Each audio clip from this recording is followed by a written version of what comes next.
Baruch Hashem, on a terminé le troisième Pérec de Masechet Brachot. On va entamer le quatrième chapitre de Masechet Brachot qui s'appelle Tefilat HaShahar, la Tefila de Shaharit.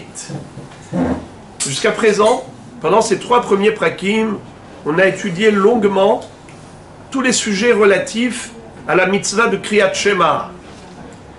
B'shorbecha uvkumecha, Kriyat Shema du soir, Kriyat Shema du matin. Mais nous avons également la mitzvah de prier. Alors on a la tefila de Shaharit, Mincha, Arvit.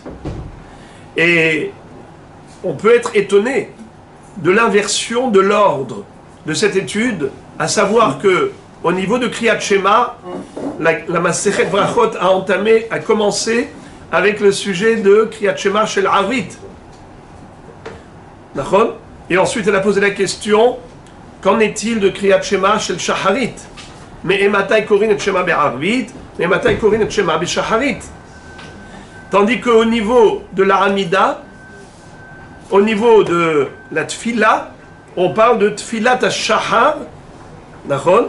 Et tout de suite après, on va parler de Tfilat Mincha et Tfilat HaErev. Donc d'abord la Tfilat de Shaharit, ensuite Mincha, ensuite Arvit. Pourquoi est-ce que on n'a pas été cohérent? Pourquoi au niveau de Kriyat Shema, on a parlé de Kriyat Shema shel Arvit, ensuite shel Shaharit, tandis que pour la Tfila, d'abord Shaharit, ensuite Arvit? Réponse, c'est que au niveau du Kriyat Shema, comme c'est écrit dans la Torah, Upshorbecha, Uvkumecha, la Torah elle-même nous a ordonné de lire le Shema le soir et le matin. Tandis que les Tfilot, comme on va le voir dans la Gemara, que c'est relatif aux Korbanot. Il y avait Korban Atamid shel Shahar, Korban Atamid shel Ben Arbaim. On allait tous les jours sacrifier deux Korban, deux holocaustes. Le Korban du matin, qui s'appelle Olat Atamid shel Shahar. Shaharit, c'est par rapport à cela. Et Mincha, c'est par rapport à Korban Atamid shel Ben Arbaim. Et ensuite, on allait brûler sur l'autel les membres et les graisses du Korban Atamid shel Ben Arbaim. Ce qu'on appelle Evarim ou Pedarim. Ça allait se passer la nuit. Étant donné que la Torah nous a dit que tous les jours, on doit faire ces deux korbanot, et akeves ha'echad ta'aseh baboker, et akeves ha'sheni ta'aseh ben arbaim, les tefilot sont par rapport aux korbanot, donc d'abord korban shel shahar, et ensuite korban shel ben arbaim et arvit. Voilà pourquoi on a inversé l'ordre. Mais de manière générale, il est bon de rappeler que la mitzvah de prier, est-ce qu'elle est obligatoire minatora ou bien c'est uniquement d'institution rabbinique? Là aussi, nous avons une mahloket entre Rambam Maïmonide et Ramban Nachmanide. Selon Rambam, c'est une obligation de la Torah. Ul'ovdo bechol levavchem va'avadtem et Hashem elokechem. Vous devez servir Hashem et de tout votre cœur. Quel est le service du cœur? On sait faire les mitzvot avec les mains. On sait mettre les téphilines sur la tête. Il y a des membres avec lesquels on fait des mitzvot. Mais servir Hashem avec son cœur, comment? Chachamim nous disent Ezoi avoda shebalev, zoi tefila. Comment est-ce compris avec son cœur? De ce fait, puisque la Torah nous demande de servir Hashem de tout son cœur, c'est la tefila. Selon Rambam, c'est une mitzvah de la Torah. Et elle est intemporelle. À n'importe quel moment, on peut prier. Mais minatora, il n'y a pas de définition de temps. Shaharit, Mincha, Arvit. Combien de prières et comment prier? Et combien de brachot? Tout cela, ça a été institué par Anshe Knesset Agdola.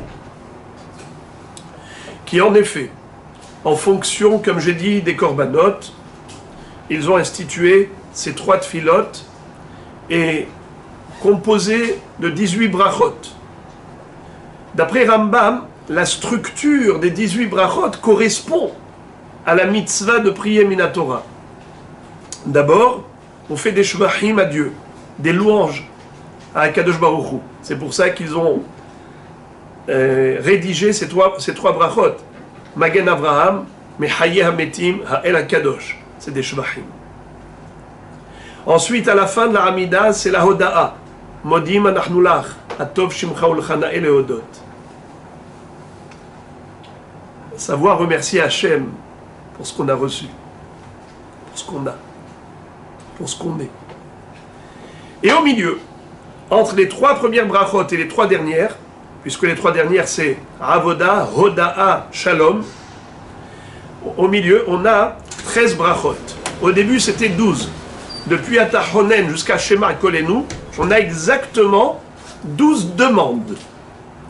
Mais, à un moment donné, bien plus tard, parce que Anshe Knesset Agdola, c'était au début de la construction du deuxième Beth Amikdash, à l'époque de Ezra Sofer. Tandis que la Malchinim et la Minim, qui ne faisaient pas partie de la Hamida, a été rédigée et instituée à l'époque de Rabban Gamliel. À l'époque de Rabban Gamliel, à ce moment-là, il y a eu des malchinim, des minim, des détracteurs du Ram Israël. Et il a fallu à ce moment-là rédiger et composer cette bracha de la malchinim et la minim afin de demander à Kadosh Baruch Hu de nous sauver de tous ces gens, de détruire tout le mal du monde.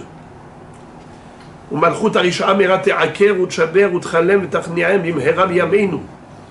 malchinim et la minim al teitikva. Donc ça a été rajouté. Ça nous fait 19 brachot. Normalement, même le Shabbat, on aurait dû avoir 20 brachot. 19 de la semaine, plus Mekadesh à Shabbat. Mais Chachamim, par rapport à la mitzvah de Ronek Shabbat, ils n'ont pas voulu que la tefila soit trop longue. Eh bien, ils l'ont abrégé. On n'a que Shevar Brachot. Les 3 premières, les 3 dernières, et la centrale, c'est Mekadesh à Shabbat. C'est d'ailleurs la raison pour laquelle, si quelqu'un s'est trompé et a commencé une tefila de Hol, il peut la terminer, il doit la terminer. Pourquoi ? Parce que ce n'est pas inapproprié. En réalité, dans l'absolu, c'est comme ça qu'on aurait dû faire. Ça, c'est d'après Rambam, qui dit que c'est une mitzvah de la Torah dans l'absolu, mais la Torah n'a pas défini quand et comment et combien de tfilot. Ça, c'est déjà les Chachamim. Tandis que, d'après Ramban Nachmanide, alors, il n'y a même pas d'obligation de la Torah de prier. Et cette dracha de Ul'ovdo bechol levavchem, ce pasouk-là, dans l'absolu, ce qu'il nous demande, c'est de faire toutes les mitzvot, les Shem Shamaim, pour servir notre Dieu, de faire les mitzvot à la perfection. Ça ne parle pas spécialement de la tefila. Certes, la tefila, c'est quelque chose de méritoire. En fait, en réalité, c'est un privilège. Dieu nous a donné la possibilité de s'adresser à lui, de frapper à sa porte et d'être exaucé. Quelle chance! Ashrenu matov chelkenu. Mais ce n'est pas une obligation thoraïque d'après Ramban, ce n'est que une obligation rabbinique. Voilà. Donc c'était pour avoir quelque part un petit, une vue générale, une vue d'ensemble de ce que représentent les téphilotes pour nous. Et on sait que c'est l'arme d'Israël.